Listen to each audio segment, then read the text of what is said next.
Good morning, everyone. Well, it's an honor to be here today. I just want to say, first of all, greetings from Cleveland.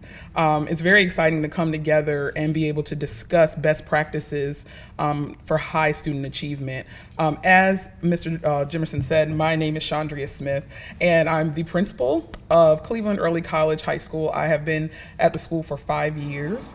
I've formerly worked as a principal in Washington, D.C. schools, and am a native of Virginia Beach, Virginia. So I have not lived here my whole life, but I do love the work I'm doing in Cleveland, and I hope that there's something I can give you today that will help.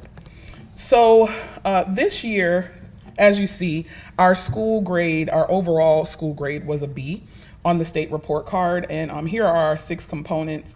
I kind of want to preface this before we even go into the specifics of what we do for the state report card. I kind of want to tell you a little bit about my school so that you can understand the school, how it's made up, and even some of the things that I push and support in the building.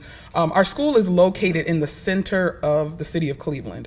We are in Midtown, very busy section, not far from the Cleveland Clinic's main campus.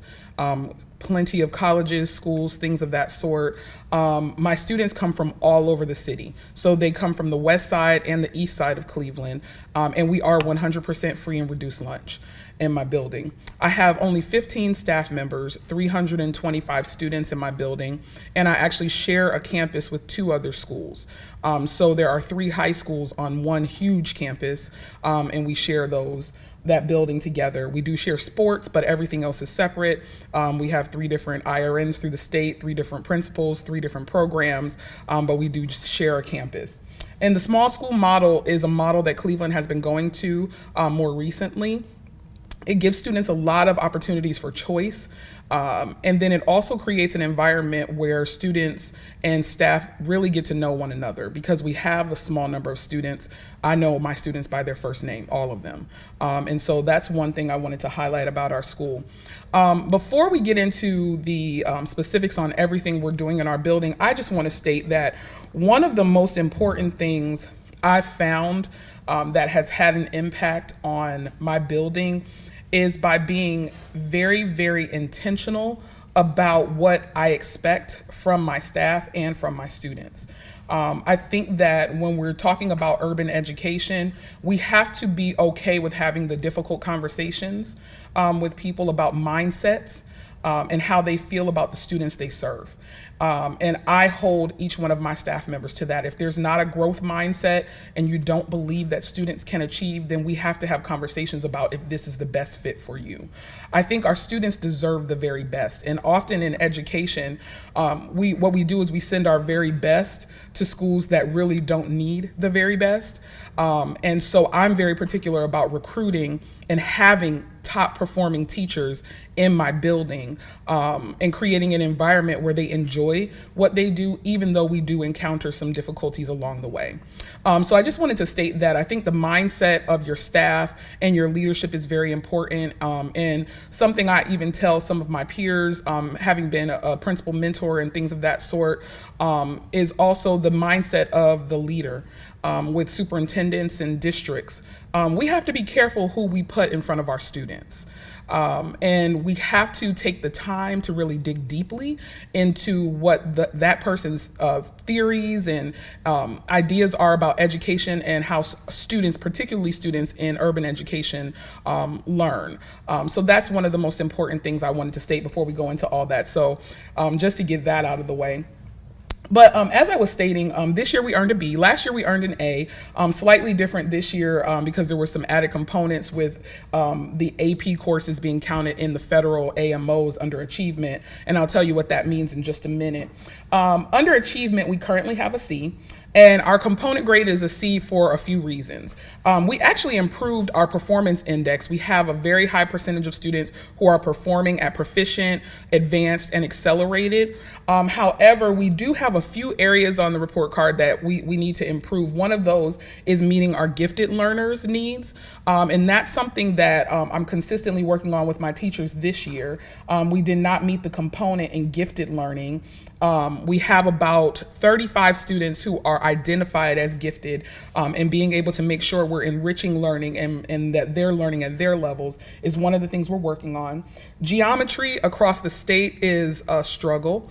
The state average is usually below, I believe, of 40% or so. And that is something in not just urban schools, but schools all over the state of Ohio, everyone is struggling in.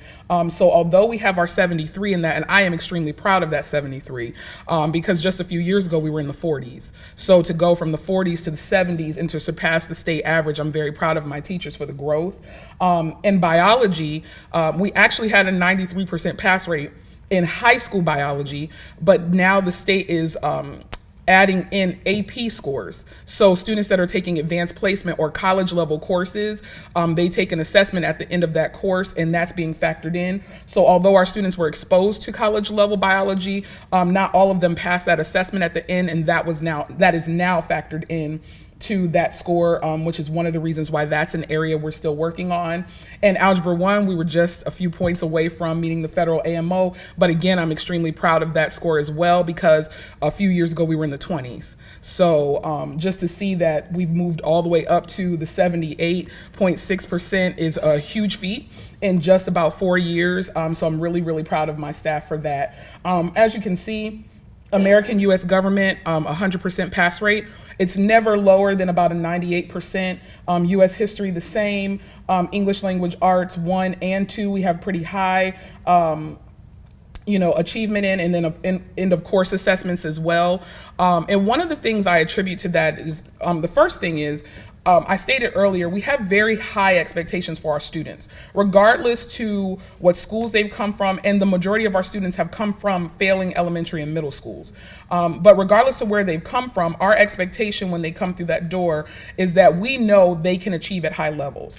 And so that's one of the things I think that has been so important in the English language arts 1 and 2. And just so you know, about 63% of my students, when they come through the door, are limited or basic on the state assessment from the 8th grade. So what's happening is I put my very best in those grade levels. I'm very strategic about who I put where, what their strengths are. And those teachers are really working extremely hard to make sure students are ready for that assessment, but not just ready for that assessment, they're ready for college level work. And the way we do that in my building is we're pretty intentional about our master schedule. We make sure, first of all, that the schedule is set up in a way that is beneficial for students. So for example, if I know that data shows that students in math learn better in the morning, I'm gonna put a lot of my math classes in the morning. If I know that it's English language arts, students do better in the afternoon, I'll even look at my school data, then we're going to make the master schedule match that. So that's one thing that we do. So putting our very best in those classes, making sure the master schedule is what it needs to be. One of the other things that has had a huge impact on student achievement in my building is we have what's called an intensive summer residency. And so every single freshman that comes into our building comes to a week-long residency in our school. And we do that for a few reasons. The first reason why we do that is because we want to be able to give them diagnostic assessments so we can really see where they stand. A GPA can tell you something, but it doesn't tell you everything. And so I want to make sure coming from middle school, we really know academically where the student stands. And what we do is we administer them an SAT or an ACT practice test as their diagnostic when they come in, because we're preparing them for college. So we're going to look at where they stand based on how they do on those benchmark assessments when they first come through the door. They also take that week to really get acclimated to the school. It's a chance for them to see the difference between middle school and high school before the school year starts. We also give them a chance to attend their classes so they get to see what the rigor is going to look like. On day 1 of that intensive, they have about 30 words SAT words they have to know by day 2. So they're studying, they're working hard, they're in groups, study groups, things of that sort, calling each other at night. We break them into what we call tribes, and they get to know their tribe very well. They exchange numbers, and they become that support system that each of them needs. Now, as I stated, they come from all across the city, so quite a few of them do not know each other. We may have just 1 or 2 students from one particular school, so they're meeting new people, they're forging relationships, and they're doing that before they walk through the door. So during that time, it really gives students an opportunity to understand what our expectations are, and we help give them the support so they can rise to them. So that day one of the school year, strong instruction is happening and students understand what's expected of them. I will say this, we do have, if you look at the calculation, this year,